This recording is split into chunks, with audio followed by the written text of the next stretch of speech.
I didn't want to tell a story that wasn't important for me to tell. Like, I think that authenticity when it comes to storytelling is so incredibly important, and I want someone else to tell their story, and I'm going to tell my stories.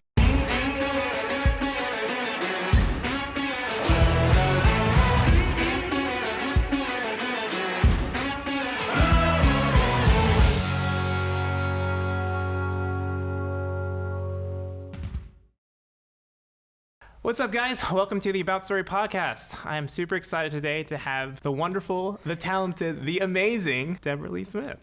She is an actress, a producer, director, and welcome to the show. Thanks so much for being here. Thank you so much, Nathan. I am a huge fan of yours as a person and as a filmmaker yourself, so I'm really excited to be here. Well, I'm excited to have you here. Thanks.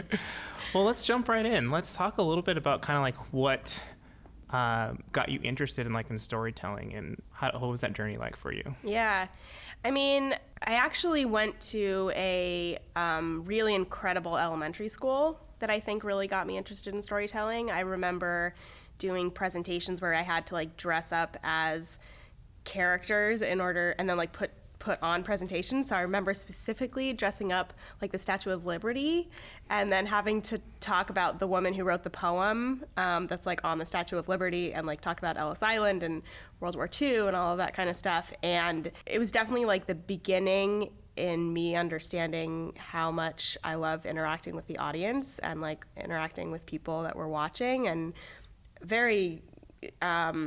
I'm very grateful in the fact that all of my stage fright kind of went away as a 10-year-old. So I really I got into acting and auditioning and theater in junior high, and then in high school, and then in college and stuff like that. But I honestly remember that Ellis Island costume. It's probably also because I still have a picture of it. Nice. And I remember standing in the bathroom with my mom's taking a picture of me, and I was so excited because my costume was so great. So just very much that's I think the beginning of my storytelling journey. Fantastic. That's awesome.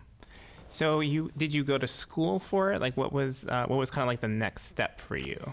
I mean, even though that was what kind of started it, I actually did not get into theater until junior high when I was on the debate team. Okay. And the theater teacher there saw me on the debate team, and she was like, hey, when I was in 8th grade, and she was like, hey, you might want to come and audition for the play. And I was like, I don't know what that is, but sure.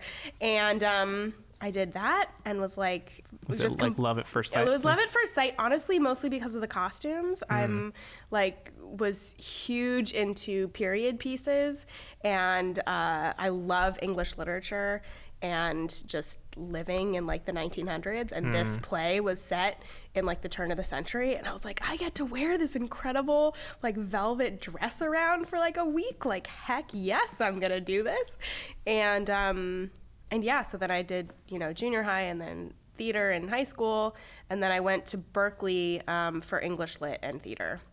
And I think for me, I really wanted to study English lit because I wanted to have a more practical major, even though that's hilarious because English lit is also not practical at all.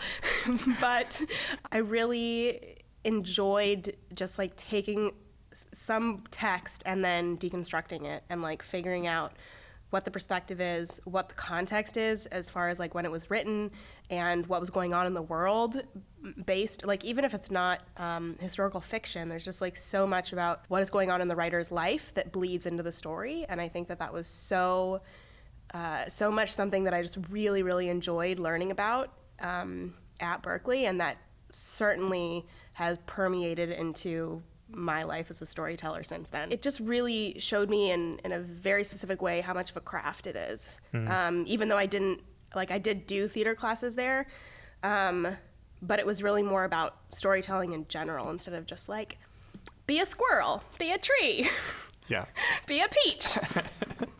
Yeah, it's very sort of inclusive and looking at storytelling from different aspects and different perspectives. Yeah, definitely. Yeah, and I know for me personally, storytelling is, it's learning about who we are as people. And so I always tell people, it's that's what storytelling really is. It's what does it mean to be human? What does it mean to be alive? That's the purpose of storytelling. Yeah, is to learn about yourself. Yeah. and to learn about, you know, the world from the perspective of the writer. Like, there's so much. I think I'm a huge comic book fan, and I love how much, like, you know, comic book writers would take what was going on in the world, and they couldn't necessarily write about it in any kind of essay, like, or anything like that, and so they put all of their political feelings about what was going on in the world into comics. And I think that that's like such an incredible way that just public commentary has continued. And I mean, of course, that's certainly the way that it is with scripts as well. I just think that sometimes comics were less censored because they weren't considered as culturally mainstream, which of course is hilarious now. Considering the current landscape, everyone's like, comics all the time, which is pretty awesome. Do you have like any favorite comic book movies? I still can picture going to see the first Spider-Man, like the Tobey Maguire Spider-Man, for the first time. And of course that was, you know, at the start of Marvel being what it is. And I just get like chills. Yes. The music kicks in. It's like dun, dun, dun, dun. Yeah. And so I definitely think that, you know, like the last Spider-Man that just like broke AMC and, you know, was like so, I mean, it was so amazing, and it was so great to see Tobey Maguire back.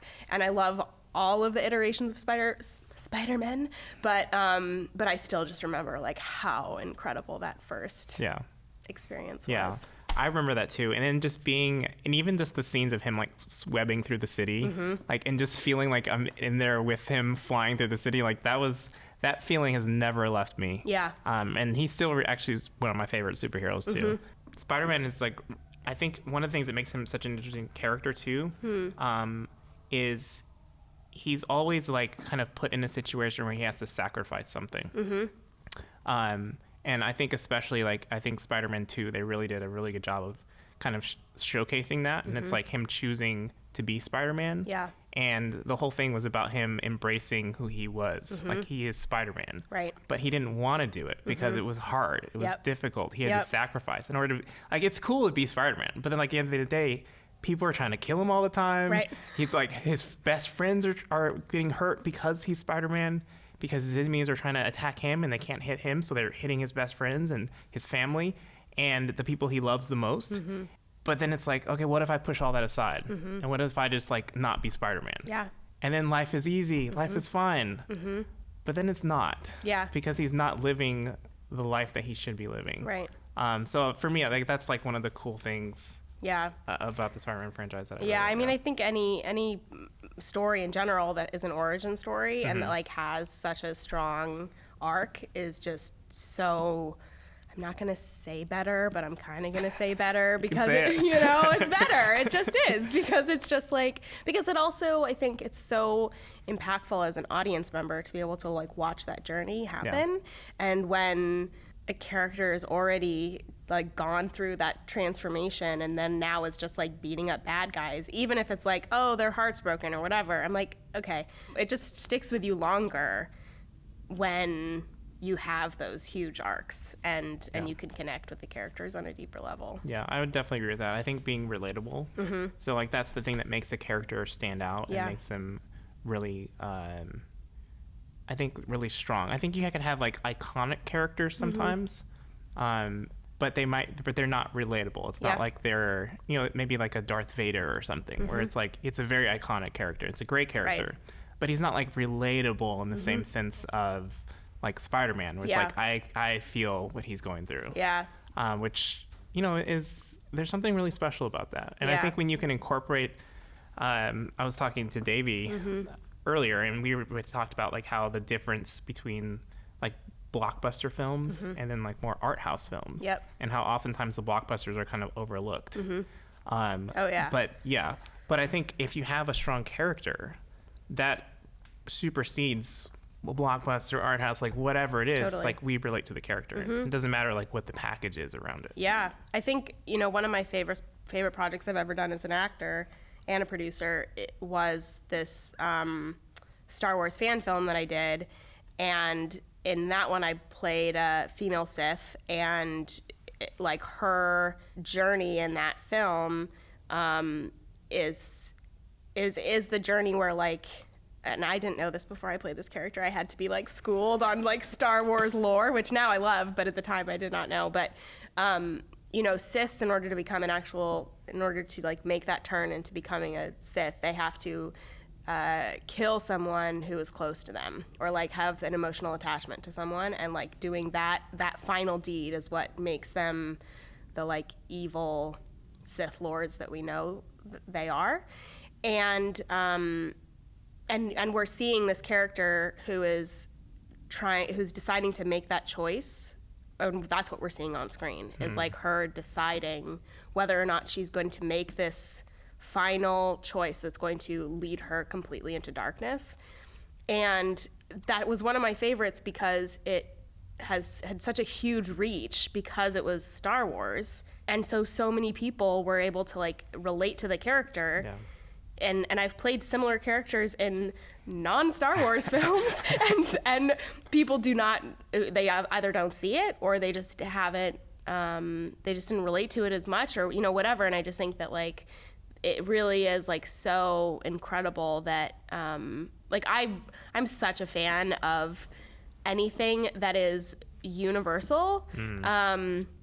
Like, I produce a lot of indie films, and I love indie films, and I will continue to always, you know, be a part of that kind of storytelling.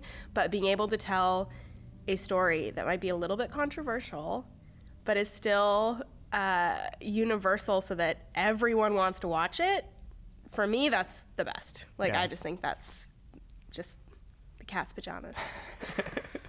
That's awesome. Yeah. Cool. So let's talk a little bit kind of about like your process. So I know you've come at things from like different perspectives. You like producing background, an actress and writer. When you're thinking about a story, do you have like a certain hat that you put on at a certain time, or like what when you're figuring stuff out in your mind, like how do you go about that? I mean, it obviously depends what it's been being given to me as.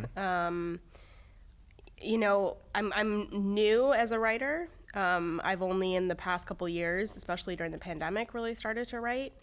And the reason for that was that I didn't want to tell a story that wasn't important for me to tell. Like, I don't want to tell someone else's story as a writer. Like, I think that authenticity when it comes to storytelling is so incredibly important, and I want someone else to tell their story, and I'm going to tell my stories. And so it wasn't until I kind of focused in on two very specific stories that were very important to me that I was like, okay, now I'm going to, you know, tell these stories. But before that, I was really just focusing on the acting and the producing.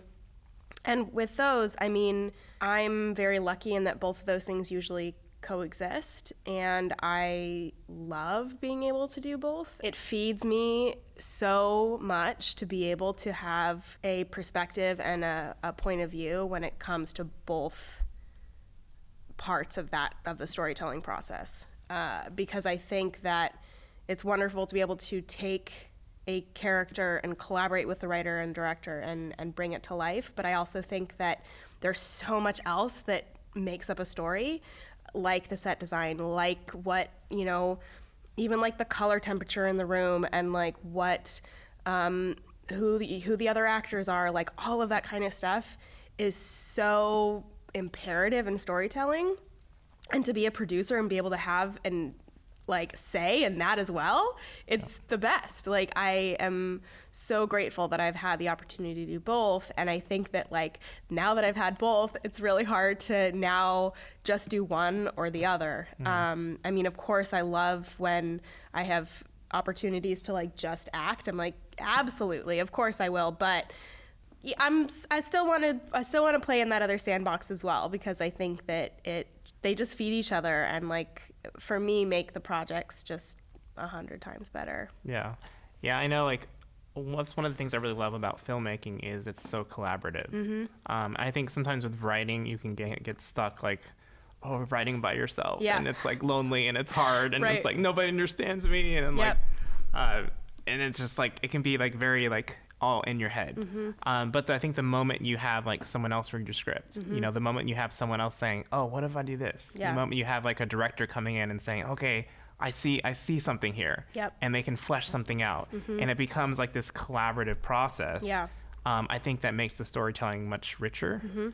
Obviously, you can have like a fantastic script or a fantastic novel, but I think there's something very special about having different voices and different perspectives all coming in and coming together and making something like a tapestry where it's like very rich and very beautiful. Absolutely. And I think that, like, you know, if I am putting my producer hat on, and like if I get sent a script, I mean, obviously I'm curious, you know, what the writer's attachment to it, like if they also want to direct it, or if they're just going to be the writer, or if they have their friend who's going to be in it, or they want to hire the specific actor, or you know, whatever. And I really like to talk about the purpose of the film, like what is the market, and what do you see, like not just like the genre, but like the feel, because of course like comedy is a very broad genre. There's a lot of different types of comedy, and I think that it's so important to know who you're marketing to from the beginning when it comes to a film, and then make sure then that when you're doing that collaborative process as far as like vetting the script and deciding if you're going to be a part of it, and doing rewrites if necessary, whatever, that you're actually incorporating the people who are going to be the target market in that conversation. You know, I think that it's a real oversight when filmmakers will, you know, be like, yeah, the script is amazing, I'm so excited, like I'm going to show my acting class, or I'm going to show whatever, I'm going to show these people, and it's like, yeah, but none of those people would actually pay to go watch the film, because that's not the kind of film that they enjoy. And I think that can be like, of course we all want to hire our friends, and I do that as well, and of course I want to go to my friends first, but I also think that it's really, really important to be able to like reach out to someone else and, you know, post on a Facebook group and be like, hey, I'm looking for people who watch these kind of films because I have a film that's similar. Would anyone be willing to, you know, sit in on a table read or whatever, so you can get people's feedback.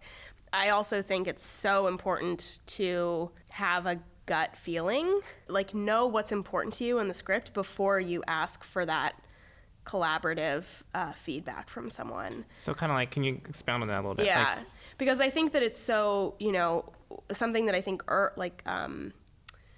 storytellers, when they're really starting, will ask, you know, again, like lots of people to read their script, or a lot of people to give them feedback, and they, number one, won't be specific with who they're asking as far as the audience, but they'll also then take everyone's advice and then try to change the script based on every single person's, you know, or change the actors, or change, you know, whatever. And I think that that obviously then leads to a lot of bad storytelling. And I think that unfortunately we see this in the studio process all the time. Yeah. And this is where, you know, like there's so many executives, there's so many people who have their hands in these scripts. If you ever watch a movie and you're like, man, I feel like this movie should have been so much better, I would implore that you go and see if you can find the script and see the difference between the script and what the film actually is. Because it's usually, you're like, yeah, the script was amazing, like what the heck happened? And it is, it's like, I've always loved this idea that there's 3 movies in a script, you know, like there's the writer's movie, there's the director's movie, and then there's the editor's movie.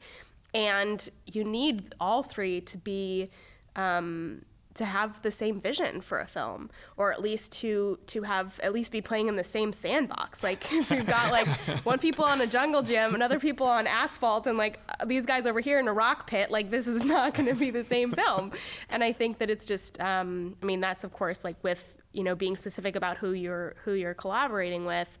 But I think that should also start when it comes to the pre-production and developing that script as well. Like it's so important to know what sandbox you're playing in, what kind of movie that you want to make. I mean, for example, I have one of the 2 scripts that I wrote during the pandemic is a story about my grandmother's brother was a fighter pilot in World War II.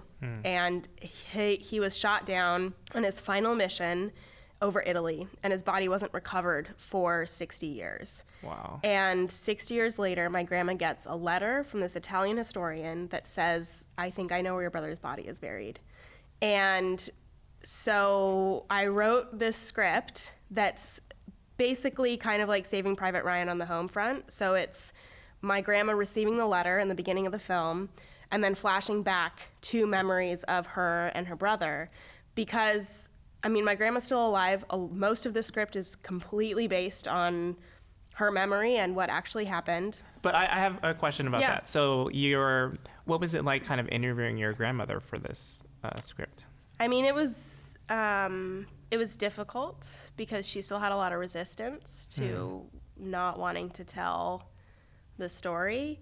You know, it is based on truth, and so like we have now footage of like her brother's body was exhumed and like DNA was checked, and then it was correct, so he was flown to the US and he was buried, and there was like news stories about it and all of this kind of stuff.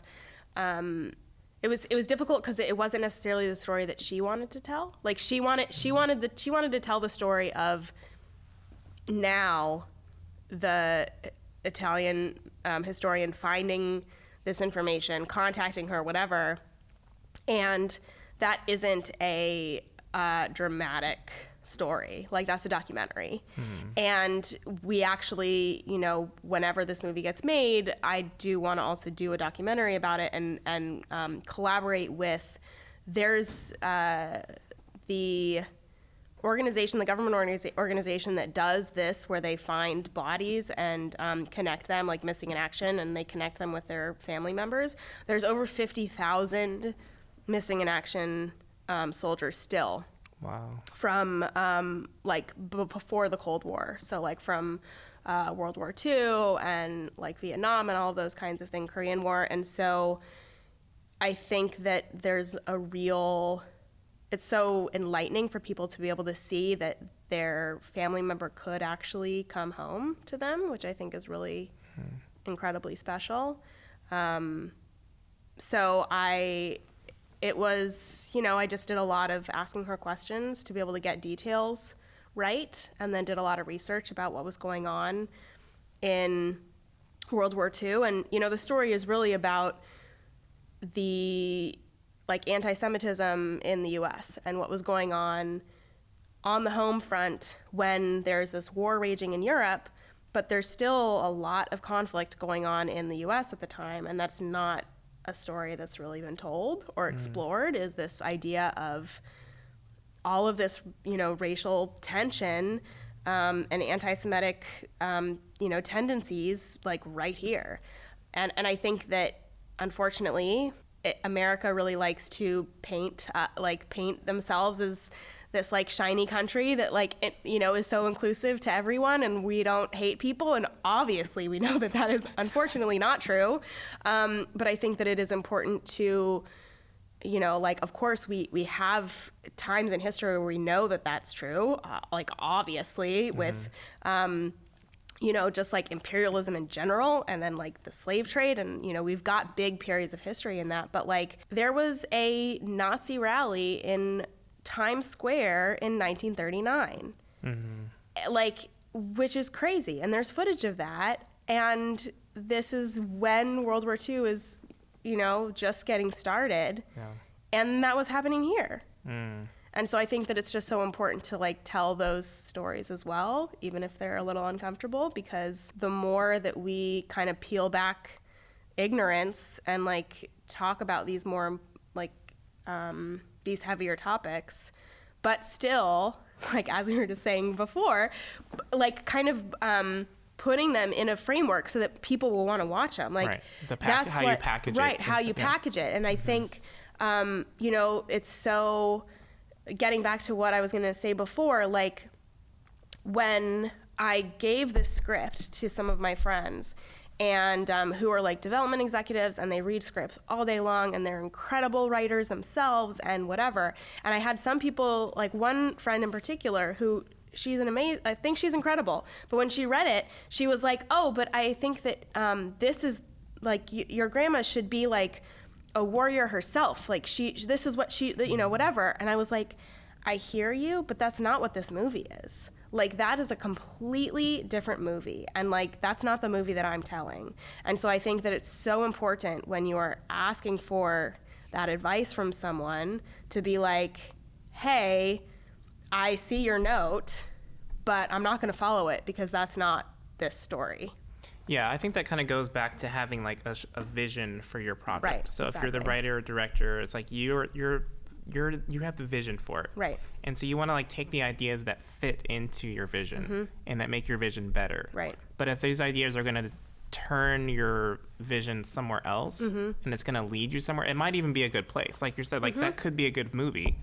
Totally. But it's not this movie. Right. You know? Right. And I think that's actually the mark of a strong writer or director is that when you know what you're looking for and you know what it's almost like you're cooking a meal and it's like someone might suggest, oh, you should throw some, paprika in there. And it's like, that might be good, but it depends on what you're cooking. Right.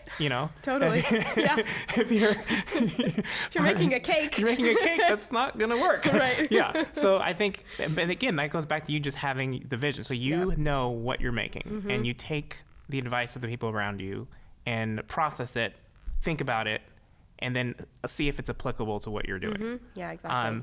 And it's funny because I think some writers have the opposite thing where they don't get any advice from people. Right. And that's also a problem. Yes, agreed. Yeah.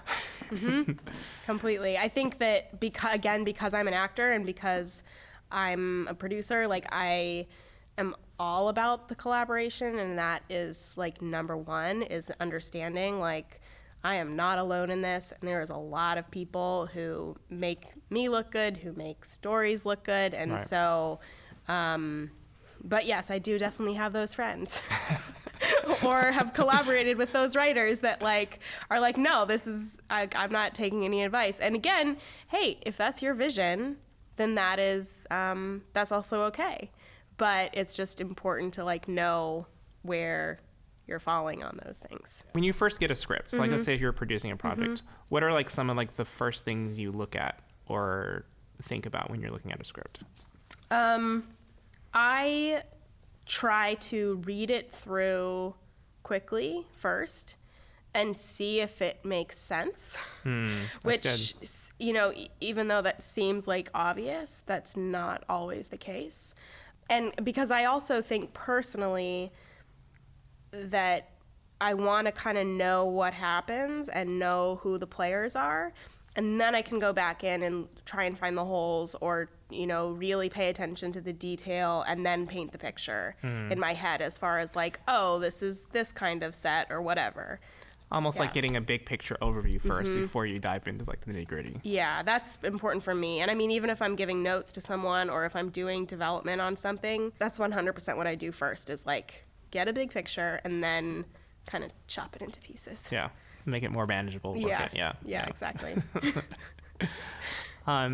What's kind of like your personal writing process? So like I know you wrote a couple scripts recently. Yeah. Do most of your ideas come from like personal experiences, like your sort of your grandmother, or are they more like concepts or ideas that you get and you just kind of work into a script? Like where do your ideas come from? Yeah, I mean, so far they've just been personal. So I have that script about my grandmother, and then my second script is about so like after I went to Berkeley, I moved to Australia for 6 years and I worked in fly in, fly out, which is construction.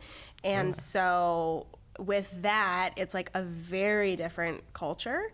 And you basically go and live on site and work with the same people for like 2 or 3 weeks at a time. And then you return home for a week. And that's why it's called fly in, fly out, because it's very remote locations where you're filming. You could be filming. Well, it's almost like a film set. Yeah. Honestly, it is interesting that like I feel like construction prepared me so much for being a producer because it is so similar where you're like having to like keep things on schedule and keep things on a budget, and you're dealing with difficult personalities, and you like are, like all of that kind of thing. It really is so similar.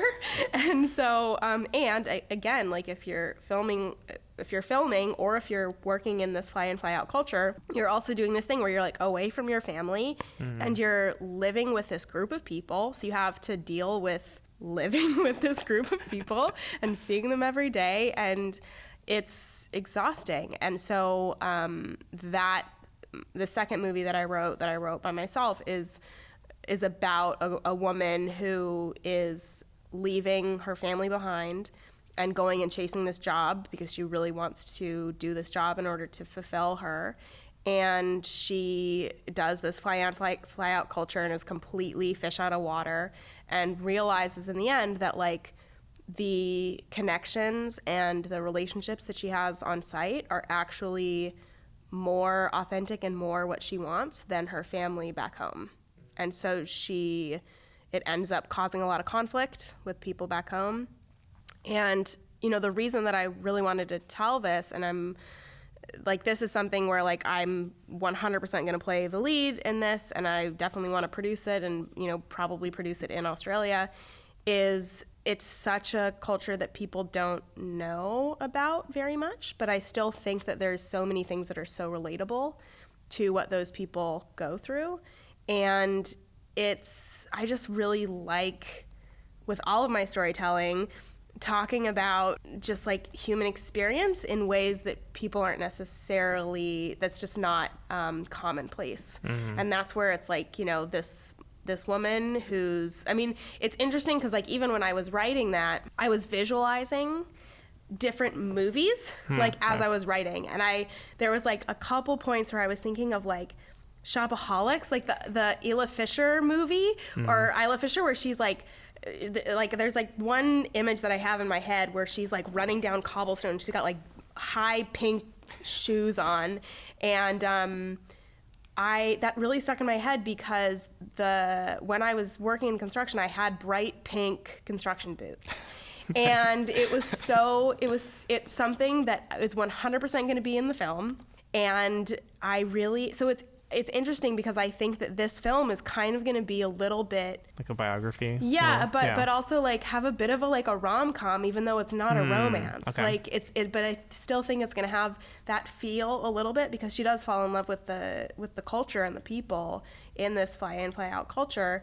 But those little things, like the fact that I had like pink boots, and it really, I mean, it obviously made a statement. Yeah. And so I really want to make sure that like those little character things will show up in my film scripts as well. That's awesome. Fantastic. Yeah. So I'm very visual, basically. Like I'm very visual when it comes to my writing, and I do, you know, have a lot of note cards. Like I'll write out, you know, arrange them. I'll arrange them. I definitely would do, you know, comps where I would watch, like I watched Devil Wears Prada for this one. There's a Charlize Theron movie where she's in a mine, and I watched that one. I watched Wild.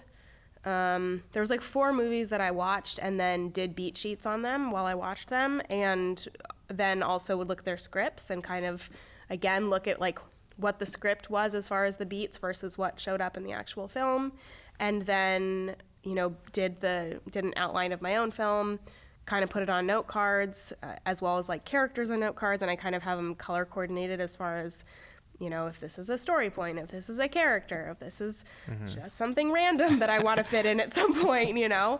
So now with my rewriting process, because that's I'm definitely rewriting the script right now, it's really now about, and I have to say, like, I haven't touched the script in 6 months, and so now That's actually a good thing. It is. Yeah, I think so, too. You need some time to step away from it and then, like, let your brain repercolate. For sure. And then come at it from a new perspective. I think that's really good, yeah. Definitely, and I think that, like, even like, talking to people about it, like, even like this, every single time I talk about it, I'm like honing in on something specific that I'm like, okay, I keep talking about this one specific thing, so therefore that is definitely going to be in the script, you know? Yeah. And the things that I'm forgetting, those are just going to go away because they don't matter.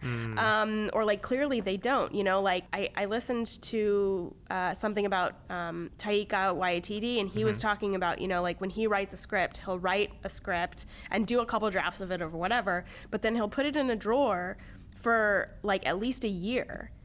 And then when he wants to work on that project again, he will outline or sometimes even rewrite the script from memory. And so then the only thing that will stick will be the things that made an impression on him. Yeah. Which, you know, I think he's brilliant. He is. So I'm going to take that, put it in my pocket. Good advice. Yeah. You did mention beats. So I'd like to talk a little bit about beats. So like when you're looking at a script and you're looking at the beats, like what are those beats that you're looking at? Yeah, I mean, I do follow, well, kind of. I do kind of follow like the Save the Cat. Okay, that's a great book. I love that book. Yeah, the Save the Cat beats. And I just have like made a spreadsheet that has the same beats. And it's interesting because there's another script that I'm rewriting with a friend of mine that we developed together a couple years ago, and then now we've decided that we want to like open it back up and we're kind of retooling it. And that's one where we watched where Thelma and Louise is a really big comp for us. And it's interesting because the other day we watched that and did a beat sheet on that. And so again, like when I'm writing something, I will watch something and do a beat sheet. And I think that then it's really fun actually, because you're like, you know, going through this beat sheet and it's like, okay, the final image and the beginning image should like mirror each other or have some kind of like connection to each other. And then like, you know, 5 pages in, you're going to state the theme, which is going to play throughout the movie. And then like, this is when the catalyst happens and like the people start to go on the adventure of whatever. And honestly, if you are following this beat sheet and watching a movie, you will begin to see like, I'm going to pause this. It's literally at 12 minutes and it's like on page 12. Like it's so interesting to be able to do this now, and it's fascinating because even so Thelma and Louise was made before Save the Cat, so that is a movie that predates the Save the Cat structure, and yet it also follows it completely. And so like Blake Snyder, who wrote Save the Cat, clearly is obviously, you know, he's a screenwriter, so clearly he was using old films like... And he didn't invent it himself. Right, exactly. And I think that there's really a value in that. Like, I know that there are some people who poo-poo on that kind of structure, but I really do think that you kind of need to know the rules before you break them. And being able to know, like, okay, I need to make sure that I'm really raising the stakes here or whatever does make a huge difference and just makes it a more cohesive story in the end. Yeah. And I would say especially when you're starting out, especially like a first draft for a script. And especially if you're, you know, like if you don't have a ton of experience, like or if you hit a wall and you're like, I don't know what to do with this part. Yep. It's a great time to look back at your beats and see, okay, oh, maybe I'm missing this. Yeah. You know, I'm missing the you know, like the moment of change, you know. Right. And my character doesn't have an arc. There's no change here. Okay, well, that's what you're missing. Yeah. And things like that, which I think it makes it a lot easier, I think, also to recognize and find the problems and there's like when it's not working and finding the problems when you have like a structure that you can look back and compare notes and say, okay, this is this. No, I see where it is. Yeah. And it simplifies it because I feel like a lot of times writing is so mysterious. You know, it's like you go in and you stick characters and there's plot and there's things happening and I don't know what's so confusing. I don't know. But like, I think to really simplify it and have a plan makes it so much easier to write. Yeah. I listened to a talk with Mark Duplass the other day, and he was talking about how for him, at least when he started out, like he was at the end of all of this advice that I'm about to spiel from him, he said he was like, because someone was like, oh my God, do you still do that now? And he was like, not necessarily. Like now I kind of, you know, have been able to skip over some of these steps now when he writes. But he was talking about how he will, again, like choose his comps, like choose his movies or his shows that he's kind of mirroring this one after. And he says he watches them like over and over and over again, like at least 12 to 15 times. And he will, you know, mark scenes that are similar to scenes that he wants to write so he can go back and look at them. And then the other thing that he does, which I was like, this is so brilliant, and I've never thought about this before, is that he will record himself reading the entire script. Interesting. So, I mean, dialogue, the stage direction, like everything. And then we'll walk around and it usually takes him like a couple days. We'll walk around his neighborhood listening to the script. And that really helps him know if like the dialogue sounds, you know, organic, whether there's just extra stuff in there that doesn't need to be there, if the story doesn't make sense. Like, and I think that makes so much sense. Like, I've always heard as a writer that it's important to like have, you know, your actor friends like read it out loud. But to do that so early in the process, like he's basically like, after you do your vomit draft, do that and then see what comes of it. And I was like, I am taking that, putting that in my pocket. I'm definitely going to use that. I think it's so smart. That's really good. Yeah. It's cool to like get advice from other writers. And I think it's interesting too, because I think everybody has like a different approach. There's like certain things that are kind of universal. Yeah. But then there's like little things that you wouldn't expect that it's like, oh, well, I would have never thought to do that. Right. You know? And sometimes, and you never know like what's going to unlock your particular writing talents, like what gets you kind of in your zone. You know, like I know for me, sometimes it's like where I'm writing, you know, like finding like a place. Because like if you're like uncomfortable or if you're too hot or if you're hungry or like there's all these different factors, and you know it's like you want to like maximize your output, so you maximize like the kind of like the influence that's coming in on you, and like figure out, okay, what works for me. And I think it's good to experiment, because if you're always doing the same thing, you might not realize, oh, well, I actually write better when I'm outside. Right. Or maybe, you know, like write better at a certain time of the day even. So I think it's good, especially in the early stages, like to experiment and try out different things. And see what works for you. Yeah, definitely. I mean, I know that for me, when I was writing this Australia script, I kept writing outside, and I have like this like weird hanging basket chair that I was like writing in. It was very uncomfortable, and I've got like my dog who's like trying to like get in my computer, and it was just a mess. And so I just bought a desk that I'm putting outside so that I can still be outside but actually have a space. And I think that it's already making a huge difference, because like I know that I want to be able to like just immerse myself in nature. And also I think that it's, you know, I was talking to a writer friend the other day who was saying that, and he actually has a writing job, like a 9-to-5 writing job for a production company. Like he develops scripts for a production company. So he's a writer for hire. But then of course he also has his own projects that he's working on. And I was like, how are you separating like, number one, how are you not getting burnt out? Because like being creative and writing for like that many hours, and like how are you separating your writer for hire and then like your creative time? And he was saying that he has he has a small apartment, but he has 2 very separate spaces. He has 2 different computers that he uses, and he will only drink kombucha when he's doing his creative like personal writing time. I love it. And it's like a specific time every day. Like he writes from 9 p.m. to 10 p.m. every night, and he has his kombucha, and he like writes on this one computer in this specific chair. And so now it's just like become a Pavlovian thing where he's like, well, it's 9 o'clock. I guess it's time to like write my own creative stuff, which is just so incredibly smart. And honestly, I think that, you know, when we hear these brilliant actors or directors or writers and they talk about, you know, like how you just have to continue working, and whatever. I think that the caveat in that is that like we have to also work smart. Like we can't just put in the hours of like nonsense. I mean, a lot of the stuff is nonsense, but I still think that it's so important to be like, okay, I am, you know, working on these specific projects, and really just like putting just the whole like, you know, working smarter and not harder kind of thing. And just, you know, identifying your strengths, figuring out what works for you, as far as like, where do I write? When do I write? Like all of those kinds of things, and then just sticking to it. Like that's all we can really do. Yeah.